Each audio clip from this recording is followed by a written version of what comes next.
Hello दोस्तों, आज हम देखेंगे कक्षा 10 का बहुविकल्पीय प्रश्न जो कि हिंदी से लिया गया है। चलिए देखते हैं। जैसा कि पहला है, बाबू गुलाब राय किस युग के लेखक हैं? विकल्प है भारतेंदु युग, द्विवेदी युग, शुक्ल युग, शुक्लांतर युग। तो इसका सही विकल्प हो जाएगा द्विवेदी युग, यानी कि विकल्प ब। अगला है प्रश्न 2, चिंतामणि किस विधा की रचना है? विकल्प है निबंध, कविता, नाटक या कहानी। तो इसका सही विकल्प हो जाएगा निबंध, यानी कि विकल्प असही है। अगला है, गबन किसकी रचना है? विकल्प है मुंशी प्रेमचंद, जयशंकर प्रसाद, निराला जी या हरिकृष्ण प्रेमी। तो इसका सही विकल्प हो जाएगा विकल्प अ, यानी कि मुंशी प्रेमचंद। अगला है प्रश्न 4, शुक्ल युग की समयावधि कितनी है? विकल्प है 1936 से 1943 तक, 1919 से 1938 तक, 1900 से 1918 तक या उपयुक्त में से कोई नहीं। तो इसका सही विकल्प हो जाएगा विकल्प ब, यानी कि 1919 से 1938 तक। अगला प्रश्न है 5, नीड़ का निर्माण फिर किस विधा की रचना है? विकल्प है जीवनी, साक्षात्कार या भेंटवार्ता, आत्मकथा या रेखाचित्र।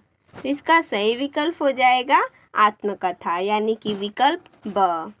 अगला प्रश्न है 6 नंबर, प्रिय प्रवास किस युग की रचना है? विकल्प है द्विवेदी युग, भारतेंदु युग, प्रगतिवादी युग, छायावादी युग। तो इसका सही विकल्प हो जाएगा विकल्प अ, यानी कि द्विवेदी युग। अगला प्रश्न है 7 नंबर, मधुशाला किसकी रचना है? विकल्प है रामधारी सिंह दिनकर, हरिऔध, हरिवंश राय बच्चन या सुमित्रा नंदन पंत। तो इसका सही विकल्प हो जाएगा विकल्प स, यानी कि हरिवंश राय बच्चन। अगला प्रश्न 8 है, भारत भारती किसकी रचना है? विकल्प है सियाराम शरण गुप्त, मैथिली शरण गुप्त, जयशंकर प्रसाद या महादेवी वर्मा। तो इसका सही विकल्प हो जाएगा विकल्प ब, यानी कि मैथिली शरण गुप्त।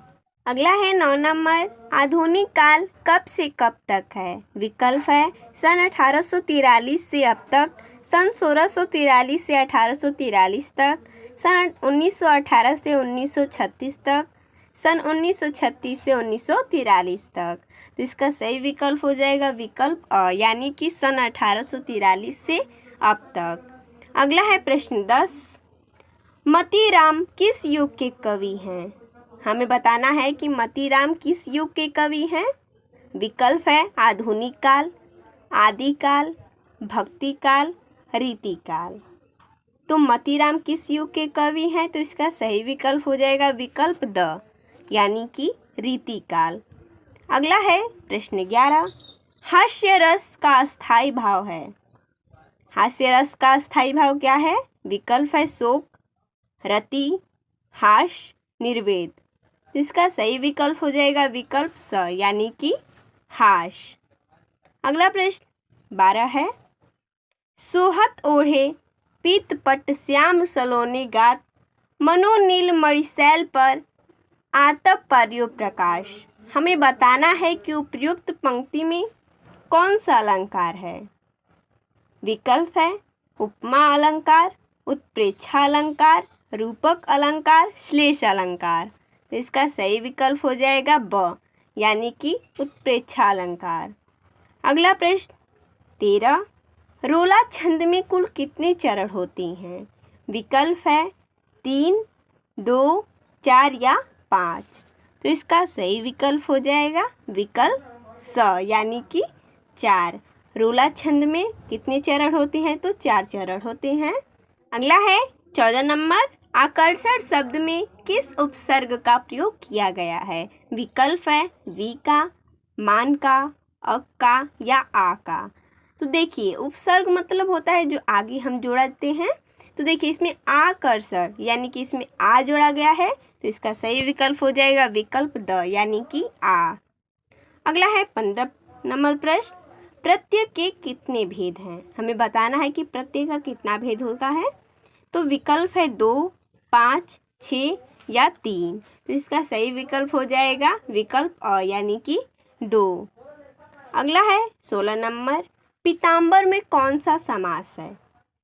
विकल्प है कर्मधारय समास, द्वंद्व समास, बहुव्रीहि समास, तत्पुरुष समास। तो इसका सही विकल्प हो जाएगा बहुव्रीहि समास। अगला है 17 नंबर, आशु का तत्सम रूप बताइए। विकल्प है अश्रु, अंशु, रोना या आँख। तो इसका सही विकल्प हो जाएगा विकल्प अ अश्रु। अगला है 18 नंबर, यड़ संधि का सूत्र है। विकल्प है अदगुण, अक सर्वणे दीर्घ, इको यड़ची, वृद्धि रेची। तो इसका सही विकल्प हो जाएगा इको यड़ची। अगला है प्रश्न 19, फलस्य शब्द की विभक्ति एवं वचन है। यहाँ पर दिया गया है विकल्प में षष्ठी विभक्ति एक वचन। अगला है विकल्प सप्तमी विभक्ति द्विवचन। अगला है विकल्प षष्ठी विभक्ति बहुवचन, चतुर्थी विभक्ति बहुवचन। इसका सही विकल्प हो जाएगा षष्ठी विभक्ति एक वचन यानी कि विकल्प अ। अगला है 20 नंबर, अपठत धातु का पुरुष एवं वचन है। विकल्प है प्रथम पुरुष द्विवचन, विकल्प ब है प्रथम पुरुष एक वचन, विकल्प स है उत्तम पुरुष बहुवचन, विकल्प द है मध्यम पुरुष द्विवचन। तो इसका सही विकल्प हो जाएगा विकल्प ब यानी कि प्रथम पुरुष एक वचन। तो देखिए दोस्तों, इसमें इतना ही हमने बहुविकल्पीय प्रश्न लिया था। तो मिलते हैं नेक्स्ट वीडियो में, तब तक के लिए धन्यवाद दोस्तों।